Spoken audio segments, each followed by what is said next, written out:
Previously on Popping Collars. When I think about travel FOMO now, the fact that I've never been to Israel. Never been, haven't gone. Have you gone, Ricardo? But I want to go. Have you gone, Graham?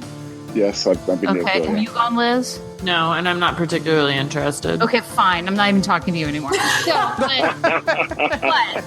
don't like Jesus, Liz? I love Jesus. I can't explain why I don't have this thing that you all have. All right, I'm really glad we've established this. It's taken many 88 episodes. Whatever.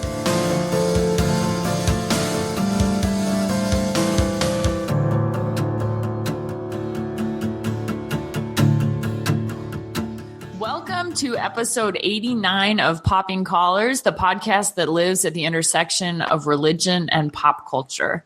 I'm your host, Liz Easton, coming to you from Omaha, Nebraska, where I serve as the canon to the ordinary for the Diocese of Nebraska. And with me are my co-hosts, Greg Knight from Palm Beach, Florida. Greg, what are you up to? Hey, Liz. Sad news from Palm Beach.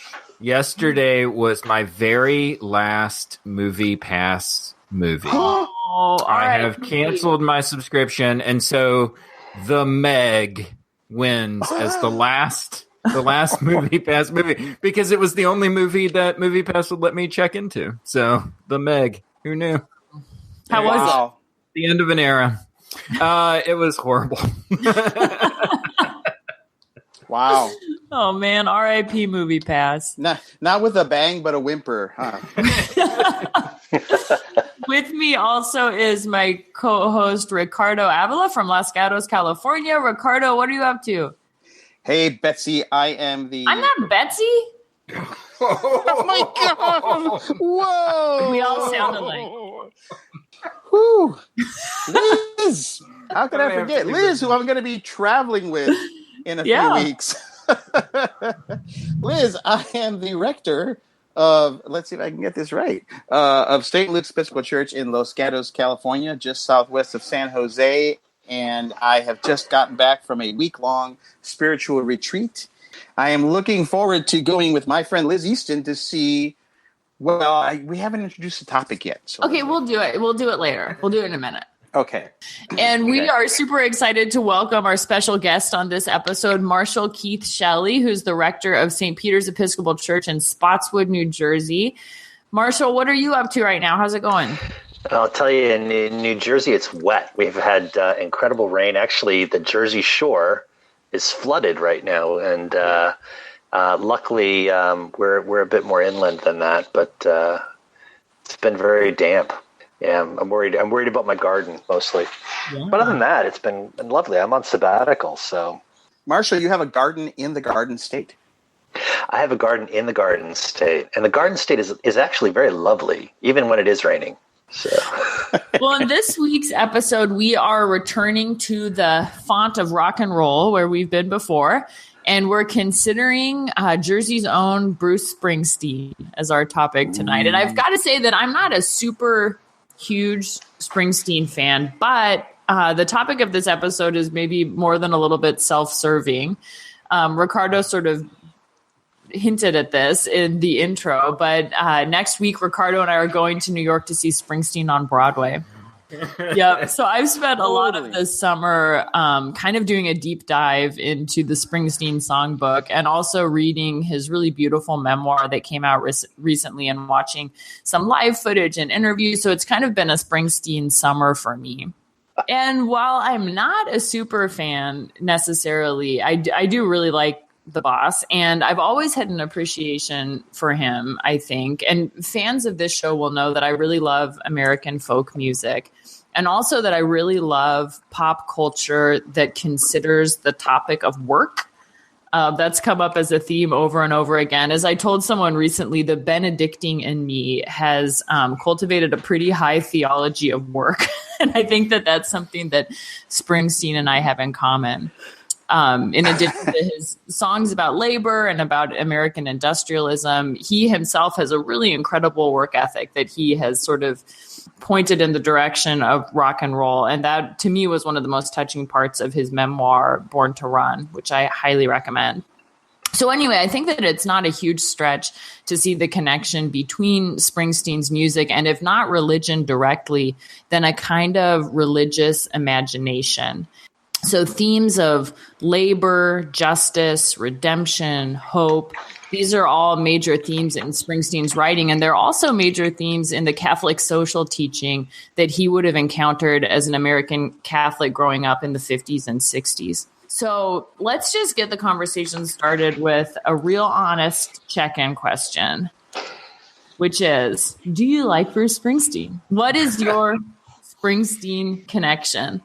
Getting ready for this podcast, I went back over a lot of the songbook I remember from my childhood and my teen years and my formative time, but also the one particular album, The Rising, has had a big impact on me. I was given it by a parishioner when I was serving a church in central Jersey as an interim, and it was a couple years after 9/11, and I went back and listened to it. That album not only kind of reawakened that memory of sort of the Springsteen ethos, but also kind of rooted me back into where he has an impact on my life and the life of the people in New Jersey. I mean, that listening to his music, you're literally driving on the roads around New Jersey, and all the landmarks stand out, and all of the imagery is right there.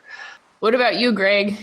So when I was in high school, you hit that like age 16, 17, whatever. And where I grew up in North Carolina, all of a sudden, like classic rock was like in our wheelhouse around that time as 90s kids. Like we were looking back to like 70s and 60s rock and roll music and listening to The Who and listening to Eric Clapton and stuff like that. And what I realized was that my parents actually had records hidden in the basement. And one of these records was like a compilation record of like sounds of the 70s or something like that. And it had like Cheap Trick and I don't remember, something else. But the very last song on the record was Badlands. And I remember like playing that record over and over again. Badlands is literally my favorite Springsteen song. And I went through a bad breakup a number of years ago, and I listened to Badlands on repeat every time I was in my car. I was like screaming, listening to Badlands. What about you, Ricardo? My concert-going friend. Oh, Liz. How much are you going to cry? That's the question. How much do you predict you're going to cry? Depends on what he sings. Yeah. So I am a lapsed huge Bruce Springsteen fan. I first came across Bruce Springsteen. The earliest I can remember really was when Nebraska came out, which might be, Liz, why you like Bruce Springsteen. The album is about New Jersey, though. I still don't know why he called it Nebraska, but yeah, I remember, I guess The River came out before Nebraska, and that was in 1980. And I remember being in Milwaukee. I have this vivid memory. I was in Milwaukee. I was under our dining room table with bed sheets kind of covering. So I had like a little cave in there. And some radio station, and I can't believe they actually did this legally, they were doing like the top, 25 albums of the year and playing them in their entirety. Wow. And it was like New Year's Eve or something. And I stayed up, and The River was, like number 2 or something, number 3. And I remember being up really late with my little radio under the table, 1 a.m. or whatever, listening to The River, and just, I think, being blown away, although I was really pretty young. I was like 14 years old. Wow. Yeah, he's great. I mean, he's so romantic. He's so romantic. Sometimes it's over the top, and he's just so righteous. And he, as you said, talks about sin and redemption and trying and failing and the working class. And I'll have plenty of stories to say in a little bit, because he actually helped me kind of heal in some relationships in my family. So, as I said, we don't want on this podcast to be like stretching to make the connections between religion and pop culture. Although, to be fair, we probably do that fairly often. But I don't think that's I don't think it's too much of a stretch with him. And like he definitely grew up in a Catholic family. He definitely grew up like right next door to a Catholic church and convent and school. And I think there you could make the argument that whether or not, this is probably particularly true for Roman Catholics, but whether or not you retain that faith that you grew up in, it's almost like the faith retains you. Like you can't shake it. One of the things that's interesting about New Jersey, and not a lot of people know, aside from the fact that the Garden State really means that it's mostly green, not just the I-95 corridor and the refineries, but that the church itself, you know, it's more than just the sort of the Catholic dogma or the Catholic theology. Or the church itself has a physical impact in every community. You know, that even though I'm the rector of the Episcopal Church in town, and my little community, it's the oldest continual use religious community going back umpteen years. You know, the big church in town is Immaculate Conception, and my parishioners send their kids to the Catholic school. I'm close with the Catholic pastor, and he has, you know, he's sort of the town pastor as well. I mean, he's growing up in a matrix that the church has an impact on. And because it's a school system too, we are formed in it. You know, it's just had an impact on us. Well, and I would say, and I think Bruce would probably say this too, as someone who was probably instrumental in forming him as a musician, but certainly Southern rock artists say that all the time. Like Little Richard learned his craft in church. I mean, it's just like it's so interwoven in the lives of like these rock stars, and like how they sing and how they present themselves, and how their art connects to their faith, or at least like kind of like drives the energy of it and stuff like that. It's like a good concert is kind of like going to church a little bit, you know. It's like that. That was actually one of the things I was watching an interview with him, and he talked about, because he has these stunningly long concerts, you know, 4 hours, 3.5 hours, 4 hours, you know, always trying to. And one of the things that he spoke about in an interview is he's always chasing that moment that everything else falls away, and he's just he's home. He says he's connected to the people around him. They're sharing something. Like you say, this is his church. He goes there, and it's like, this is communion. This is the union of the body. So, yeah, I've heard him also describe the concert experience as very much like a religious experience, like the mystery, the communion, like you mentioned. He used the word magic to describe that thing that happens when that connection is made, and like not in a hocus pocus type of magic, but like truly magical, in the same way that when you have authentic spiritual connection, there's a thing other than you. Yeah. And it's his Jersey stubbornness. He's going to keep playing until he finds it. Exactly. No, we're not going home yet. I know it's 1 a.m. We're not going home until we get there. I think of the lyric in Thunder Road. I know you're searching for a savior to rise from these streets. Mm-hmm. Well, no, I'm no hero, that's understood. All the redemption I can offer, girl, is beneath this dirty hood. With a chance to make it good somehow, what else can we do now but roll down the window and let the wind blow back your hair?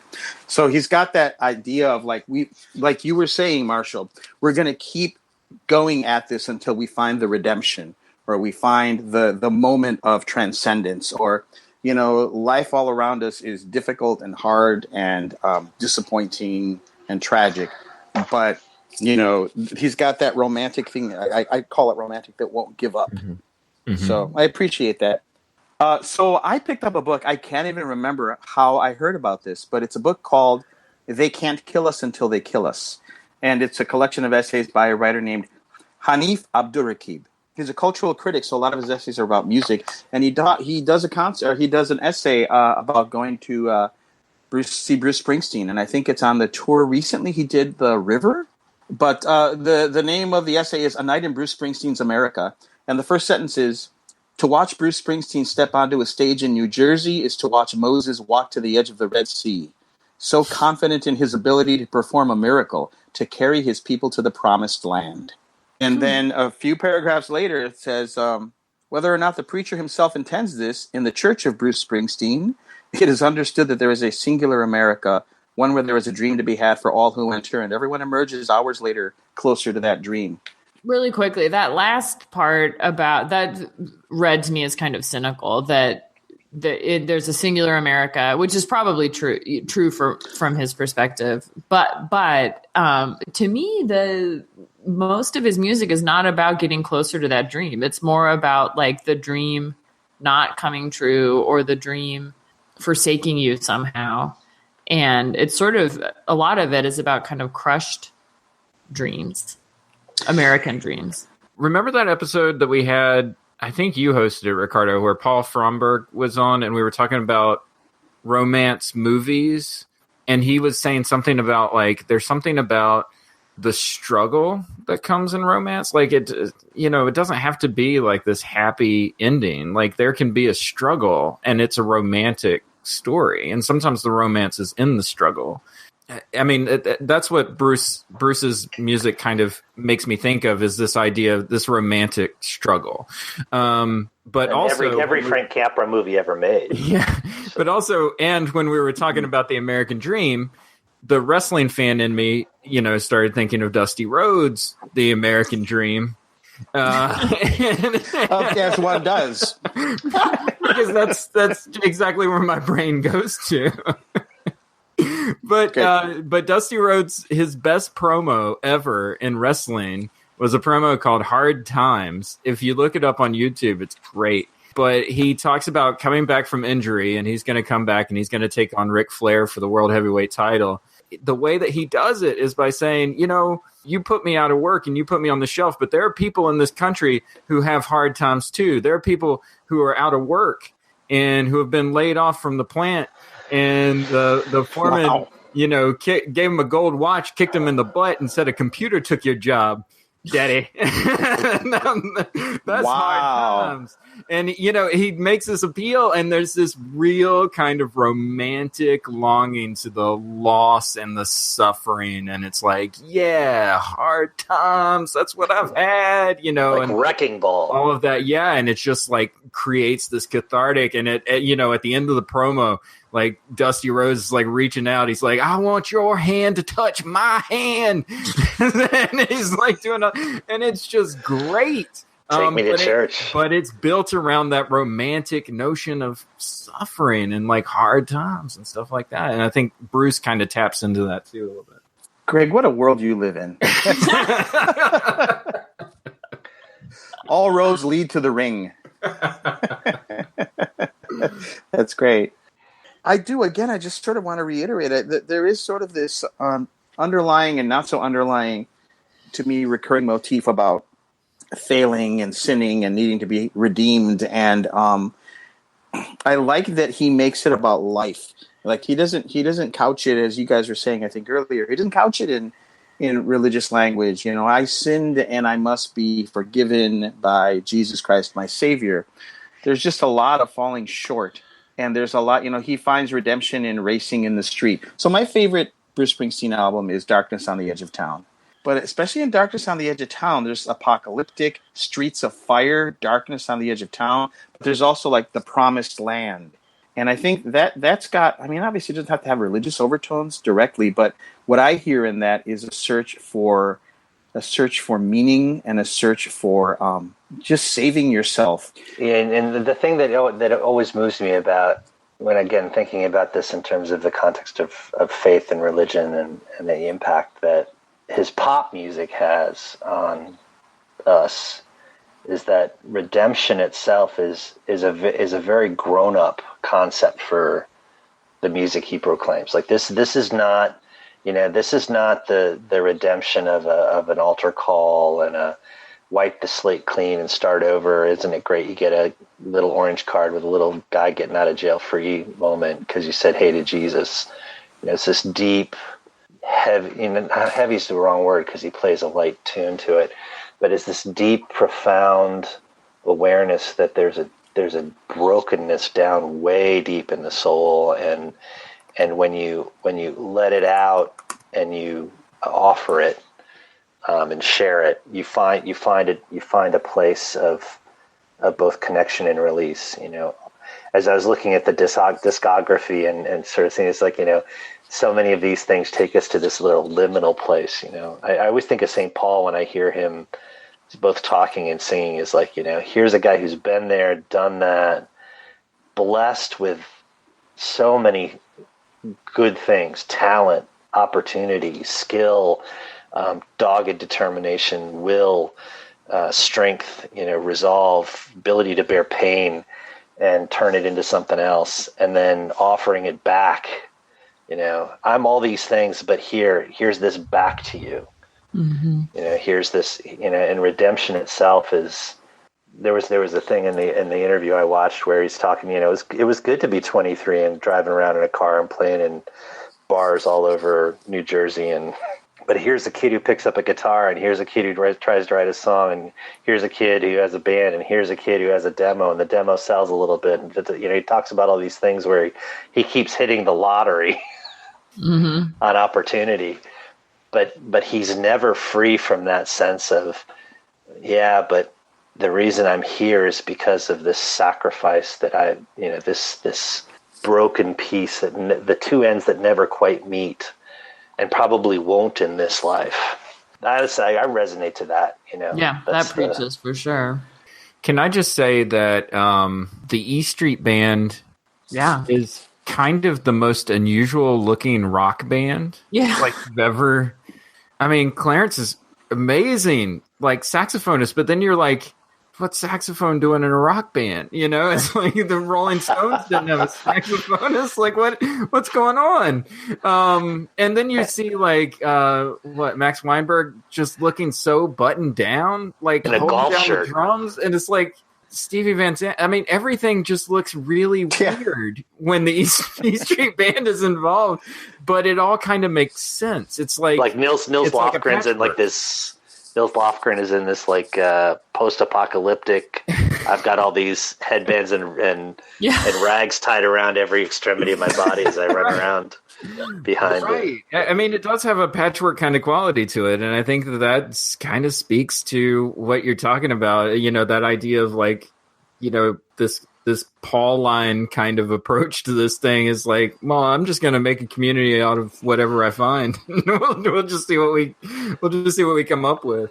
So, well, and he talks about that. That's one of my favorite parts of the book, is like this insight into their life as a band, which has been basically, they've been playing together for 40 years and love each other and work hard together. But he does talk about them almost like his apostles. And he doesn't mean that in an arrogant way, but he means like this is a ragtag group of people who we were all in this mission together. They all knew who was in charge. It was not a democratic band. And they had a job to do and like a mission to fulfill. And they sacrificed a ton and worked through some really difficult things together to be together in this common mission. You guys, that's really good. I hadn't thought about all that before. I think you're totally right. That idea of it being a Pauline thing, and what the heck? Like, you wonder, what did St. Peter ever talk with St. Thomas about? Like, did they even talk? Like, what did Stevie Van Zandt, when he sat down in a room, like, if Bruce leaves a room and it's just Clarence Clemens and Steve Van Zandt, like, what are they going to say to each other? What do they have in common? I grew up in a household that was very, very rooted in folk music, and some of his claimed inspirations are mine as well. Pete Seeger and the Yardbirds and the whole sort of politics protest era and all that. But he talks about the integrity of the singers, that the ability to inhabit a song, so much so that people either think that they're living that story or that he lived it when he's just telling a story.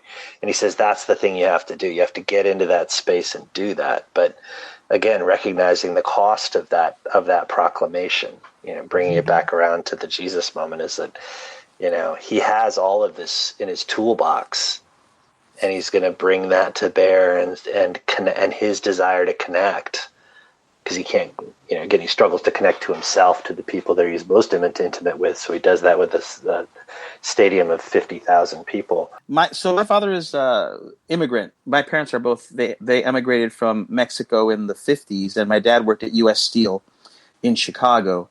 I didn't have the best relationship with my father. He was an alcoholic, and he wasn't around, and I was the youngest of five, and I was the one when everyone else was jaded about his promises to stop drinking. I was like, he's not going to drink. He promised he wouldn't drink. And sure enough, he goes and gets drunk. And I had this complicated relationship with my father. And then he died when I was 25 years old.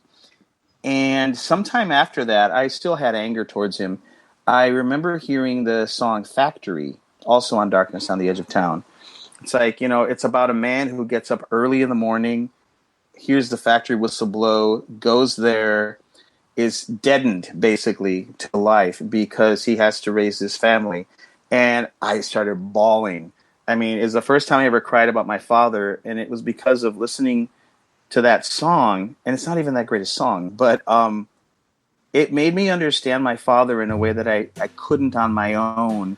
I needed the experience of Bruce Springsteen singing about his relationship, and I don't know how literal it is, with his father. And I know that they had contention as well. So I will always be grateful to him for that. I was able to kind of forgive my father after he died because of Bruce Springsteen. My heart was so heavy because it was full of dreams and sea. And I had to leave the fields of the law because they are pushed to max capacity. I was too angry to be sad. I left the good with the free. I left the two bad men rising in. I knew that I would touch beauty. And I'd have to leave from Jersey. I'd leave Jersey. Take your time. Now is the portion of our podcast that we call Staff Picks, recommendations from members of our staff for a pick for you. And today's staff pick comes from, that's really elegant. Our staff pick today comes from Ricardo. What have you got for us? Hey, Liz. Well, Liz, I am taking a page from your book. I am recommending a true crime podcast. Oh, I don't know if you guys have talked about this. It's called In the Dark. Have you heard about In the Dark, the podcast? I've heard about it, but I haven't listened to it. So there are 2 seasons of it, and it's fantastic. It's different than a true crime podcast in the sense that it doesn't track like trying to find the killer of these people sort of thing. Season 1, actually, they catch the guy that's been elusive for 27 years just as the podcast is starting. And so it becomes a procedural about how the police officers in this town in Minnesota bungled so much about the investigation that was just basic stuff. And it was a child abduction and murder. And I believe the kid who was abducted, it led to one of those national laws about registering sex offenders and all of that. So I haven't listened to this in a while. And season 2 is, I think, even better. Curtis Flowers is a man who is accused of killing some people in a furniture store in Winona, Mississippi. And he is in jail for like 22 years. And he's actually never been totally convicted. He's African American, and the DA is the prosecutor in that town. And just for whatever reason, he decides this is the guy who did it. They imprison him. It's an all-white jury. They find him guilty. They appeal to the state court, and they overturn it because the prosecutor did some bad stuff. They go back, and he's been tried 6 times. And because he's never been convicted, like unequivocally, they could keep retrying him. And it's stunning. I can't explain it. The racism, the anger, the hatred, but it's so fascinating. And this guy, it's so, to me, and I think to any listener, it's obvious that he's innocent because there's so many people who just outright lied. And the woman who does the podcast goes and investigates. She goes right up to the door and say, "Hi, did you tell the truth when you were on the witness stand?" Oh, no, I didn't. I didn't, because they just told me they would help me. I would get some of the reward money. Literally on the air, and this guy's still in prison. Yeah, it's called In the Dark, and it's great. And I think some of my favorite parts are when the main woman and her friend, 2 women, and they've got these kind of just sweet as pie voices. They just show up and, "So, why are you trying?" They like ask these like mean DA guys these very blunt questions, and I just picture these young women being like, so why are you racist? So sweetly. But it's fantastic. I recommend In the Dark. You won't be able to stop listening to it. I think there are 2 seasons. Well, that's another episode of Popping Collars. Thank you for listening. Thank you, Greg. Thank you, Ricardo. Thank you, Marshall, for joining us on this episode. You can find Popping Collars on our website, poppingcollarspodcast.com. You can find us anywhere where you find your podcasts. Please remember to subscribe and rate and review. That'll help other people find us too. You can find us on Episcopal Cafe, where we're a member of their podcasting network. We love Episcopal Cafe. We know that you will too. Search them out for all of your Episcopal news and opinion needs. Everybody loves Episcopal Cafe. Everybody love Episcopal Cafe. I love Episcopal Cafe. Hey, Greg, We all do we still have scream for t-shirts? Episcopal. Do we still have t-shirts to sell? We still, but they are running low. So if you want a t-shirt, you better jump on it now. Yeah, come on over to poppingcollarspodcast.com/t-shirts. That's T-shirts. Yes. And you'll find them. Thanks. We'll see you guys again in a couple weeks. Keep those collars popped. Pop, pop.